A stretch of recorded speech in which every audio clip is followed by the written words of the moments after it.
오늘은 사도행전을 중심으로 같이 은혜를 받기를 원합니다. 누가복음 24장에 보면 예수 그리스도의 이름으로 죄사함을 받게 하는 회개가 예루살렘에서 시작하여 모든 족속에게 전파될 것이다 라고 말씀하셨습니다. 그리고 그의 제자들을 향하여서 너희는 이 모든 일의 정인이다 라고 말씀하셨는데, 이 정인은 법정인 용어입니다. 법정에 섰을 때 선서를 하게 되죠. 나는 본 것, 사실대로 진실만을 이야기하고 만약에 거짓이 있을 때는 법적인 처벌을 받겠습니다 라는 선언을 하게 됩니다. 바로 예수님께서 이 땅에 오셔서 제자들과 함께 지내면서 하셨던 그 모든 일들, 십자가에 죽으시고 부활하신 그 모든 일에 이 제자들은 가감없이 본 그대로 말할 정인으로서의 의무가 있다라는 것입니다. 그런데 이 복음은 이 땅에 속한 학문이나 진리가 아닙니다. 하늘에 속한 것이기 때문에 예수님께서는 내가 내 아버지께서 약속하신 것을 너희에게 보내리니 너희는 위로부터 능력으로 입혀올 때까지 이 성에 머물라. 정인이 되기 위한 조건으로 바로 아버지께서 약속하신 성령을 받으실 것을 말씀하셨습니다. 성령은 우리에게 새로운 생명을 주게 하고 이 세상을 이길 수 있는 생명의 원천이 됩니다. 따라서 복음의 정인이 된다는 것은 또 교회가 세상에 복음을 전가하기 위해서는 하늘의 능력으로 입혀지지 않으면 불가능하다라는 것을 예수님께서 선언적으로 말씀해 주셨습니다. 그리고 예수님께서는 손을 들어 그들에게 축복하셨습니다. 제자들은 이 말씀이 가슴에 남아 있었고 성령을 받게 되었습니다. 예수님께서는 두 가지를 말씀하셨습니다. 정인이 되라. 그리고 정인이 되기 위해서는 하나님의 능력을 받아야 된다라고 말씀하셨습니다. 그리고 그들이 오순절날 성령의 충만함을 입게 되었고 그들은 성령께서 하시는 그 말에 따라서 방언으로 말하기 시작하게 되었습니다. 그럴 때 가장 성령이 충만하고 가장 예수님에게 신임을 받았던 베드로가 성전 미문에 앉아있던 안전병이를 향하여서 은과 금은 내게 없으나 내게 있는 것으로 내게 주노니 나사렛 예수 그리스도 이름으로 일어나 걸어라 라고 말하였습니다.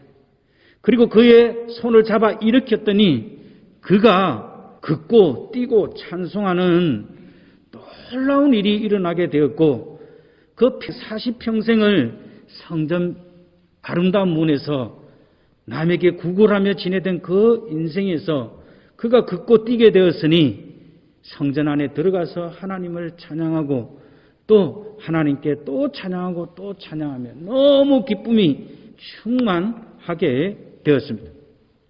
이 성전 미문에 앉았던 안전병이는 그 당시에 누구나 잘 알고 있었던 사람이었습니다.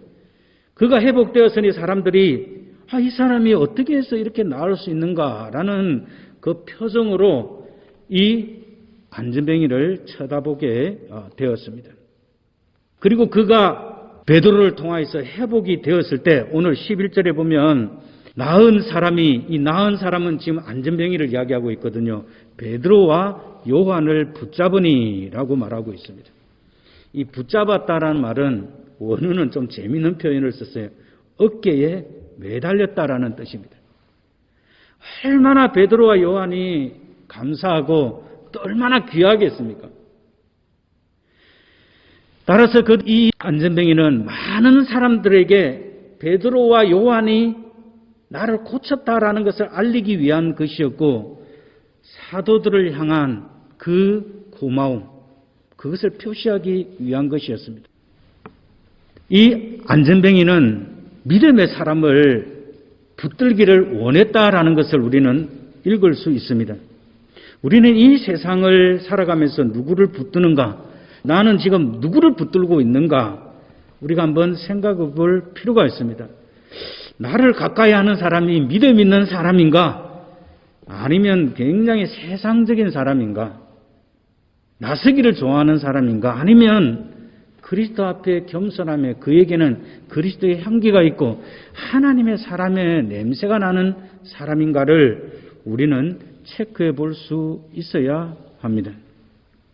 우리 주변에는 항상 기도의 자리에 붙들고 있는 사람을 우리는 만나야 합니다. 그리고 주님의 말씀을 붙든 사람을 만나야 됩니다. 그들과 함께 깊은 교제 속에서 우리는 하나님을 영화롭게 하며 하나님이 우리를 붙들고 계시다는 것을 사람들에게 보여줄 수 있어야 합니다. 베드로와 요한을 이 안전뱅이가 붙들고 있지만 베드로와 요한은 지금 누구를 붙들고 있습니까? 예수 그리스도, 생명이신 예수 그리스도를 붙들고 있습니다. 사람들이 나를 붙들었을 때에 내가 붙들고 있는 그것이 나를 붙든 사람에게 전달된다라는 것입니다. 우리가 세월을 이 교회를 위해서 기도하고 있습니다. 부흥이 되기를 위해서 기도하고 있습니다. 그러나 우리 자신을 생각해 볼 때는 너무나 가진 것도 없고 수도 적고 또 나이도 이미 많고 참으로 연약해 보입니다. 그러나 오늘 성경 말씀은 우리가 생명의 주를 붙들고 있으면 우리 속에 그리스도의 생명이 품고 또 우리를 붙잡는 사람들을 통하여서 생명의 통로가 되어서 그 생명이 전달되고 있다라는 것입니다. 사도 베드로와 요한이 붙던 그 주님이 여전히 살아계시고 우리에게 생명을 주시고 구원하기를 기뻐하는 때문입니다. 자, 이 일 때문에 솔로몬의 행각에 많은 사람들이 모이게 되었습니다. 이 행각이라는 단어는 옛날 단어입니다. 그래서 지금 아이들은 이해하기가 되게 어려운 단어입니다. 솔로몬 행각은 성전 바깥들 동편 끝에 있는 긴 집체로 되어 있는데 이 행각은 지붕은 있는데 벽은 없는 거예요. 그러니까 사람들이 모여서 토론하고 성경 공부하고 모임을 하기 좋은 강연장과 같은 곳이다라고 생각하면 됩니다. 따라서 이곳에서는 많은 성경 교사들이 자유롭게 강론하고 토론하고 했던 곳이었습니다. 예수님께서도 이곳에서 설교하신 일이 요한복음 10장 23절에 보면 나와 있습니다. 따라서 이곳은 많은 사람들이 모일 수 있는 곳이기 때문에 소위 말해서 부흥의 장소로서 아주 좋은 곳이었습니다. 그래서 초대 교인들을 보면 이곳에서 자주 집회를 열 수 있었습니다. 이런 기적으로 인하여 많은 군중들이 모여들었습니다. 사람들은 그 기적 자체에 관심이 큽니다.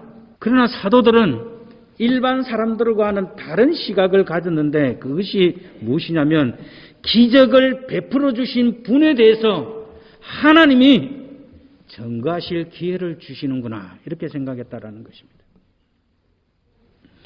기적 때문에 놀란 군중들이 모여있는 그들을 향해서 하나님 나라와 나사렛 예수 그리스도의 복음에 대해서 생생하게 전할 기회를 하나님께서 주시는구나. 이것이 바로 영적인 사람들이 기회를 잘 포착하는 것입니다. 그래서 성경에는 세월을 아끼라, 때가 악하니라라고 말하고 있거든요. 이 세월을 아끼라는 말은 하나님이 주신 기회들을 잘 포착하라라는 말입니다. 회중들이 모여있을 때 베드로와 요한이 백성들에게 말하였습니다. 이 말하다는 말은 그냥 술술술 이렇게 하는 말이 아니라 어떤 질문에 대한 답변을 하기 위해서 그 경위를 설명할 때에 쓰여진 단어입니다. 사람들이 이 놀라운 일들을 보고 이 무슨 일인가 그렇게 생각하고 있는 것에 대한 질문에 대한 답을 하기 위해서 다시 말하면 설교할 기회를 얻게 되었다라는 것입니다. 바로 이것이 사도행전 2장 14절에 나와 있는 오순절 이후 베드로의 설교에 이어서 두 번째 설교로서 그 서론에 해당하고 있습니다. 먼저 그 회중들을 향해서 이스라엘 사람들아 라고 말합니다. 사도행전을 읽어보면 중요한 말을 할 때 베드로가 자주 쓰던 표현이었습니다. 이 말 속에는 너희들은 율법과 약속을 받은 선민이다라는 것을 먼저 베드로는 상기시키고 있습니다. 왜 이 일이 기이 여기느냐? 왜 우리를 주목하느냐? 지금 베드로는 그들에게 질문을 다시 던지고 있습니다. 사람이 고침을 받고 회복된 건 놀라운 일이죠. 그런데 이스라엘 백성들은 역사 속에서 하나님의 수많은 기적들과 놀라운 일들을 경험하게 되었습니다. 그리고 이 모든 기적의 원천은 사람의 힘으로 이루어지는 것이 아니라 오직 하나님의 특별한 능력으로 하나님이 어떤 일들을 이루시기 위해서 이런 일들을 하는 것인데, 오늘 사람들의 관심은 하나님은 뒷전이고 어찌 이런 일이 일어났는가, 누가 이 일을 했는가, 의문을 해소하기 위해서 사람들이 모였기 때문입니다. 그래서 지금 베드로는 너희들이 지금 기이 여기고 주목해야 할 분은 사람이 아니라 바로 하나님이시다라는 것을 베드로는 그 회중들을 향해서 말하고 있습니다. 이것이 바로 하나님의 사람들이 하나님 앞에 갖춰야 될 바른 자세입니다. 오직 하나님의 하시는 일에 수종드는 사람은 우리는 심부름꾼이고 도구일 뿐이지 우리가 주목받아야 할 사람은 아니다라는 것입니다. 병이 들면 명의나 고칠 수 있는 사람이 주목받는 것은 당연합니다. 이들의 반응도 어떻게 보면 당연한 것입니다. 그런데 이런 당연한 반응을 지금 베드로는 하나님을 바라볼 수 있게 이끌어 가고 있습니다. 모든 일들은 예수 그리스도를 알게 하며 자기들의 죄를 깨닫게 하고 하나님의 은혜를 받는 일로 쓰여져야 된다라는 것입니다. 이것이 하나님께서 우리에게 베푸신 은혜의 목적이기도 합니다.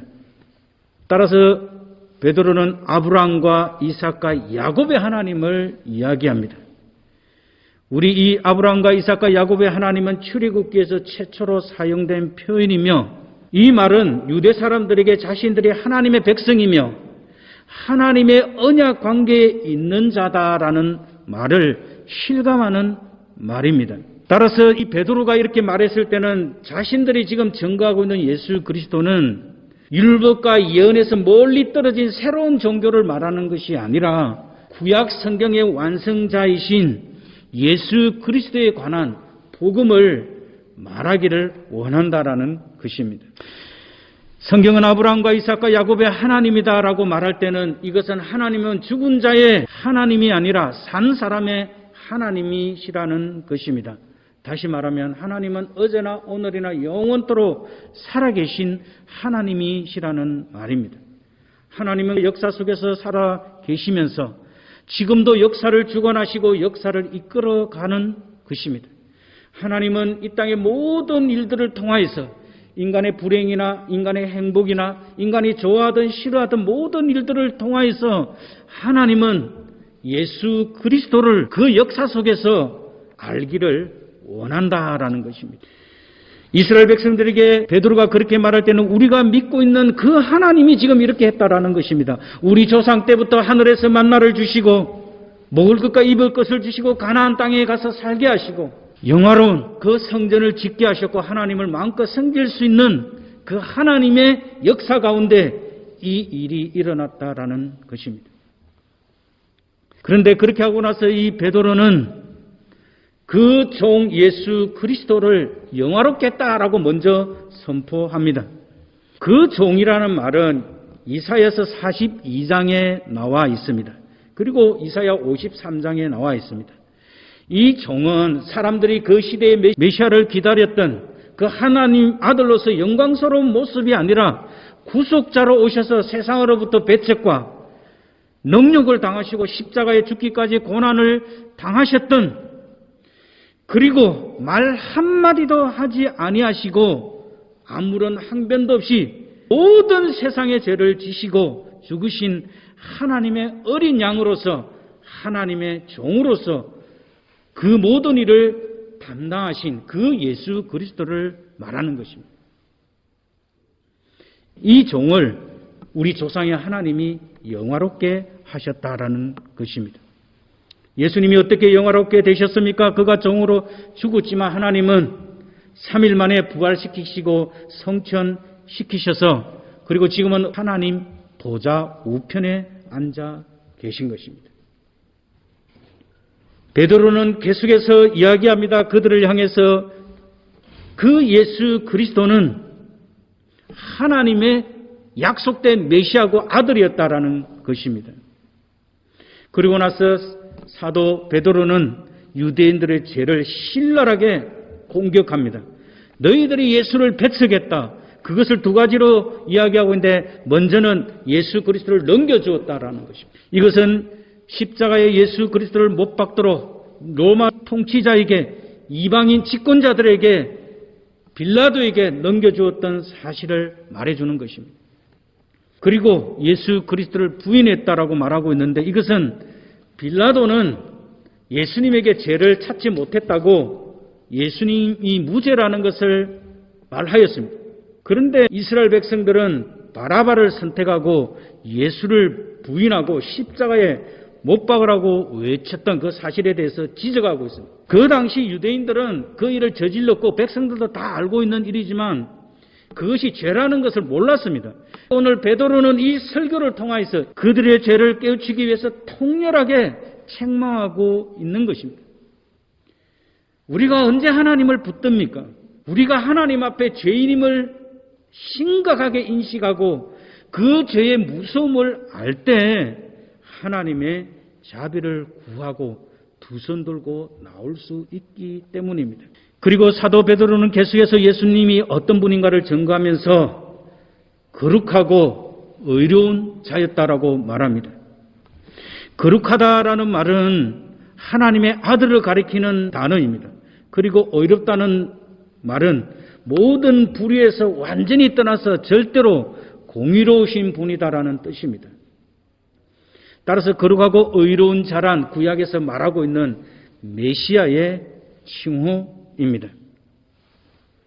이 예수 그리스도는 너희들이 십자가에 못 박게 하고 살인한 사람 바라바를 말하는 거죠. 바라바는 도리어 놓아주기를 너희가 구하였다라는 것입니다.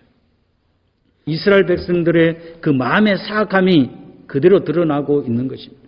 왜 예수님이 십자가에 못 박혀 돌아가셔야 됩니까? 3년 공생의 기간 동안 예수님이 사람을 살리시고 생명을 주시고 먹을 것을 주시고 새로운 인생을 찾아주신 분이 예수님이신데 왜 살인한 사람을 놓아주라고 그렇게 이야기하고 있습니까? 우리 인간은요, 선도, 의도 모든 것들이 부패했기 때문에 그 기준이 상황이나 환경에 따라서 얼마든지 달라질 수 있다라는 것입니다. 빌라도의 제안에 당연히 예수님을 석방해 달라고 해야 되는데 그 유대인들의 선택에 의해서 예수님은 바라바보다 더 악한 죄수로 밀란을 일으키고 살인한 사람보다 더 악한 사람으로 두 강도와 함께 십자가에 못 박히신 것입니다. 그래서 베드로는 그들에게 전국을 찌릅니다. 15절에 보면 생명의 주를 너희가 죽였다. 이것이 베드로가 하고 싶은 말입니다. 왜 예수님이 죽으셨습니까? 우리의 흉악한 죄 때문에, 우리가 어쩔 수 없이 저지를 수밖에 없는 그 죄 때문에 예수님께서 죽으셨다라는 것입니다. 그러나 예수님께서는 다시 사셨습니다. 베드로는 예수님을 생명의 주라고 선포하는데 이 생명의 주라는 말은 생명을 주관하는 자, 생명의 구는 구원의 원천이 되신다라는 말입니다. 너희들이 예수를 죽인 죄인들이다, 살인자다. 이것은 부인할 수 없는 너희들이 저질렀던 만행이다.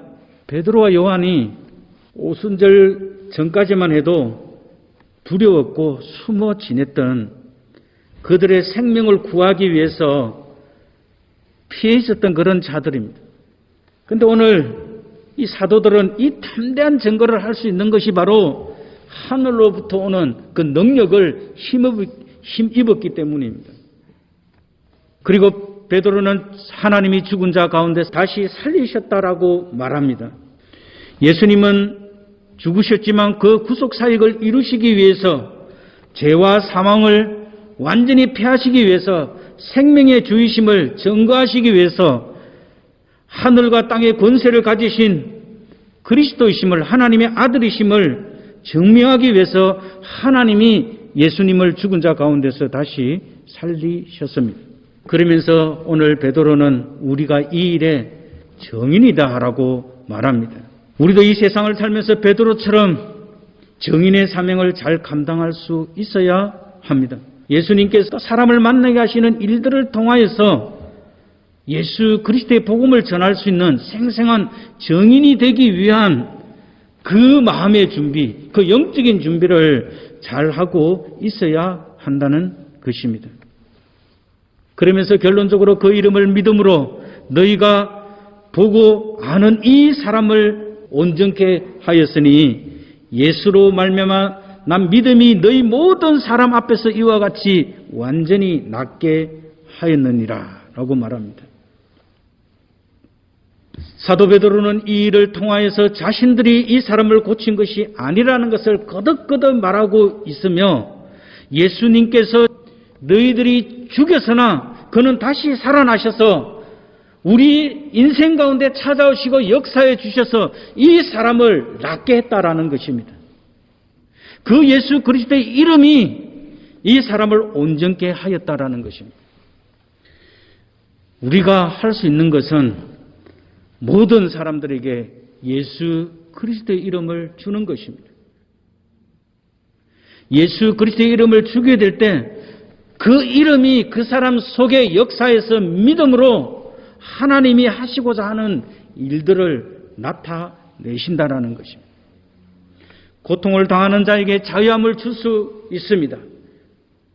왜? 예수 그리스도의 이름은 살아있기 때문입니다. 죄악으로 방탕한 사람이 그 죄를 끊고 하나님 앞에 돌아올 수 있는 것입니다. 예수 그리스도 이름에는 그 하나님의 인격과 하나님의 권능과 하나님의 함께하심이 나타나시기 때문입니다.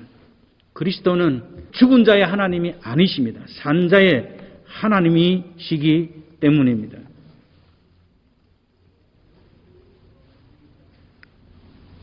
우리는 복음을 전하여서 사람이 감격적으로 하나님을 만나고 치유되고 회복되어서 하나님을 찬양하는 그 모습을 보는 공동체가 되어야 합니다. 그리고 죄의 지적으로 끝내지 않고 사도 베드로는 다시 이스라엘 사람들아에서 형제들아라고 이렇게 바뀝니다. 그들의 죄를 날카롭고도 준엄하게 꾸짖던 사도는 이제 형제들아라고 부드럽게 다가갑니다. 이게 복음의 능력이고 복음의 성격입니다.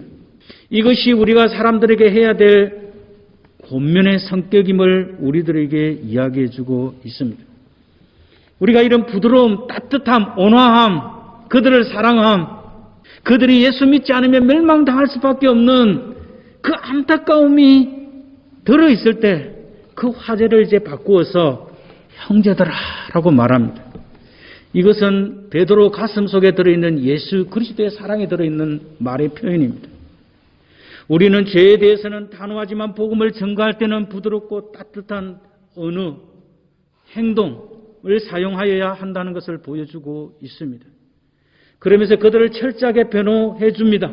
너희가 알지 못하여서. 이 얼마나 좋은 단어예요.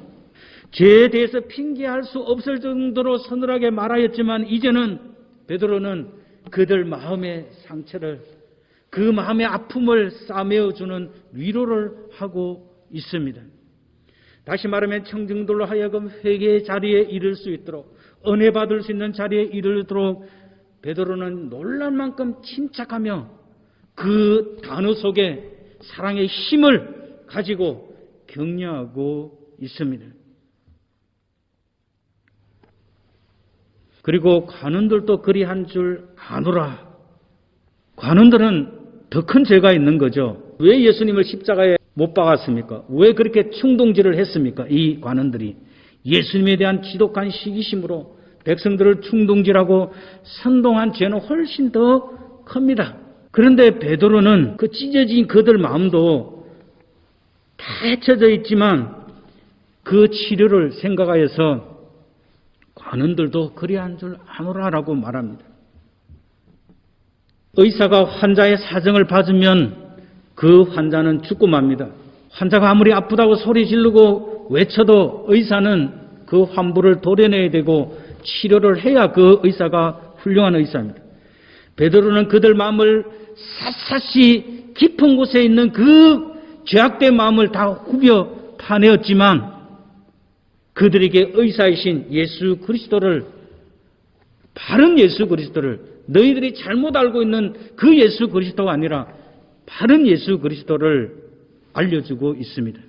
이것이 주님의 방법입니다. 주님께서는 못 박는 자들을 향해서 기도하셨습니다.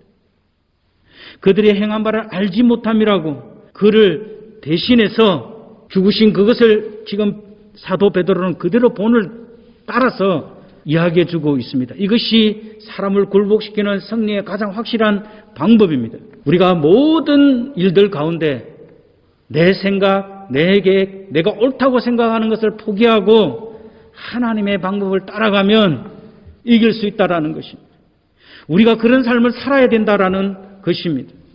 그리스도의 방법은 세상에 가장 미련한 것 같아도 가장 지혜로운 것이고, 그리스도의 방법은 절대로 승리할 수 없는 패배자들이 하는 그런 방법인 것 같아도 승리할 수밖에 없는 길이다라는 것을 베드로는 오순절 성령 충만함을 받고 생명이신 예수 그리스도를 만났기 때문에 확실하게 알고 바르게 복음을 전가하고 있는 것입니다. 그리고 베드로의 결론은 무엇입니까? 선지자의 입을 통하여서 그리스도께서 고난받으실 일을 미리 알게 하신 것을 이와 같이 이루셨느니라. 이 모든 것들은 바로 하나님의 영원한 계획의 성취라는 것입니다. 구약 성경에서 분명하게 예언된 그리스도께서 순환을 받아 친히 죽으심으로 하나님의 구속의 경륜을 이루셨고 그 예언이 성취된 것을 말하고 있습니다. 여러분, 우리의 삶을 한번 구원이라는 관점에서 우리 인생을 한번 돌이켜 보아야 됩니다. 우리 인생을 돌이켜보면 큰 일들이 있었습니다. 특별히 우리가 미국에 온 일들은 참으로 우리 인생을 바꿔놓는 일 가운데 하나입니다. 이것이 나에게 구원의 의미에 있어서 이게 무슨 의미가 있는가? 그리고 또 많은 교회들 가운데서 우리가 복음 루트 교회에 와서 이런 훌륭한 교리와 신학을 가진 교회에서 적은 숫자지만 우리가 진리의 말씀 그대로 믿고 따르는 이 교단에 있다는 것도 우리가 하나님의 구원 계획 가운데 굉장히 놀라운 일 가운데 하나다라는 것입니다. 결국 우리 인생은 하나님의 계획을 성취할 수밖에 없는 것입니다.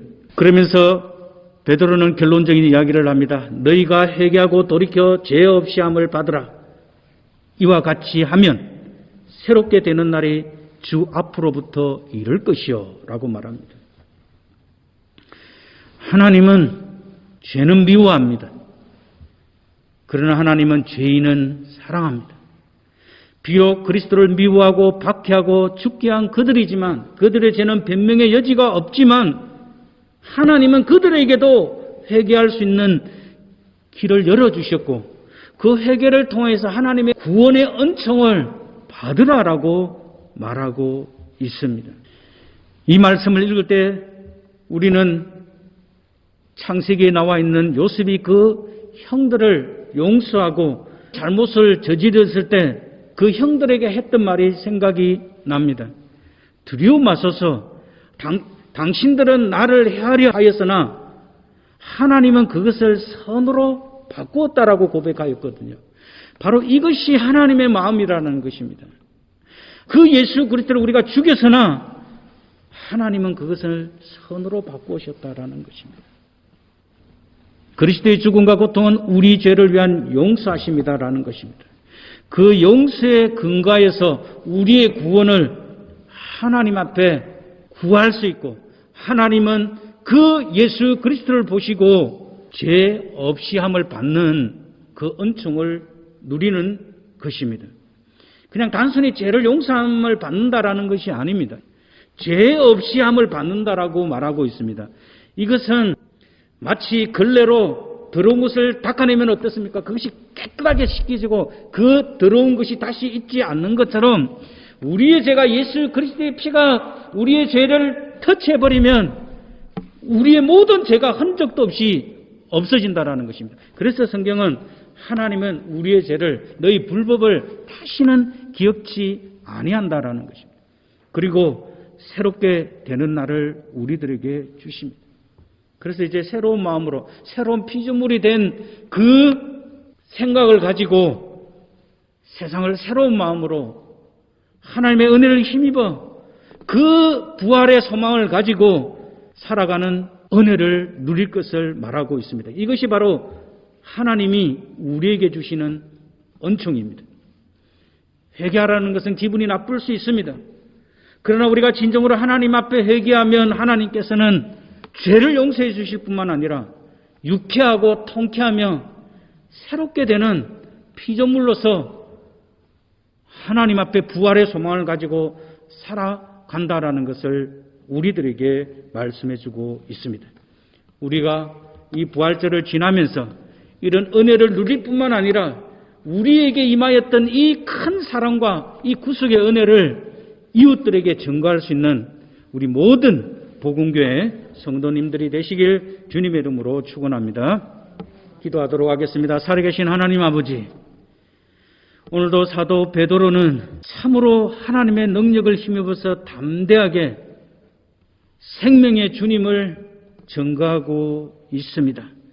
죄에 대해서는 무섭게 지적하였지만 그들을 사랑의 마음으로 품고 예수 그리스도의 사랑을 느낄 수 있게 그들에게 은혜로운 말을 통하여서 그들을 감화시키는 것을 우리가 살펴보았습니다. 하나님 아버지, 우리 힘으로 아무리 전도하려고 해도, 우리 힘으로 아무리 이 교회를 부흥시켜 보려고 해도 우리는 할 수 없음을 다시 한번 고백합니다. 그러나 하나님, 우리 마음속에는 진정으로 그리스도의 정인의 사명을 잘 감당하고 싶은 이 마음이 있습니다. 하나님, 기름 부어 주셔서 성령으로 우리를 새롭게 하여 주셔서 우리가 예수 그리스도를 증거하고 복음을 높일 때에 하나님께서 구원의 역사로 채워지게 하시고, 하나님 아버지, 많은 사람들이 그 구원의 새날을, 그 생명의 그 은혜를 누릴 수 있는 그런 복된 교회가 될 수 있도록, 그런 축복의 통로의 교회가 될 수 있도록 하나님께서 도와 주시옵소서. 저희들 하나하나가 너무나 소중하고 귀합니다. 그리고 영광스러운 주님의 나라를 바라보고 충성된 정인으로 살아갈 수 있도록 주께서 도와 주시옵소서. 감사합니다. 예수님의 귀하신 이름으로 기도드립니다. 아멘. 여호와는 내게 복을 주시고 너를 지키시기를 원하며, 여호와는 그 얼굴로 내게 비치사 은혜 베푸시기를 원하며, 여호와는 그 얼굴을 내게로 향하여 드사 평강 주시기를 원하노라. 아멘.